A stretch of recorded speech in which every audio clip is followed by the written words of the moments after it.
வணக்கம். நான் உங்கள் பத்திரிகையாளர் RS கார்த்திக்.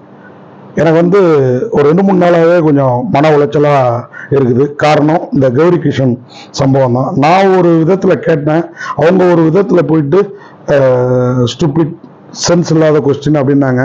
அதனால் அடுத்த ப்ரெஸ் மீட்டில் அவங்கள திருப்பி கேள்வி கேட்க வேண்டியதாக ஆயிடுச்சு. அந்த பொண்ணை அவங்கள நான் பாடி ஷேம் பண்ணல, எடையை தான் ஹீரோ கிட்ட தூக்குனதுனால கேட்டோம். அது தவறாக புரிந்து கொள்ளப்பட்டு அது ஒரு ஜாலியான கொஸ்டினாக கேட்கப்பட்டது. அது தவறாக புரிந்து கொள்ளப்பட்டது.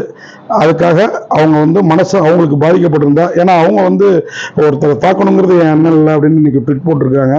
எனக்கும் அவங்க மனசை நோக்கடிக்கணுங்கிறது எண்ணம் இல்லை. இந்த நிகழ்வால் ஏதாவது அவங்களுக்கு மன வருத்தம் ஏற்பட்டிருந்தா, மன காயம் ஏற்பட்டிருந்தா, இது எல்லோருமே அவங்களுக்கு ஆதரவாக இருக்கிறாங்க. அப்படிங்கிறப்போ நாமளும் நம்ம நிலையிலேருந்து இறங்கி வரணும் அப்படின்ட்டு நான் இந்த நிகழ்வுக்கு வருத்தம் தெரிவிச்சுக்கிறேன். எந்த உள்நோக்கமும் இல்லை. இந்த நிகழ்வுக்கு நான் வருத்தம் தெரிவிச்சுக்கிறேன். நன்றி, வணக்கம்.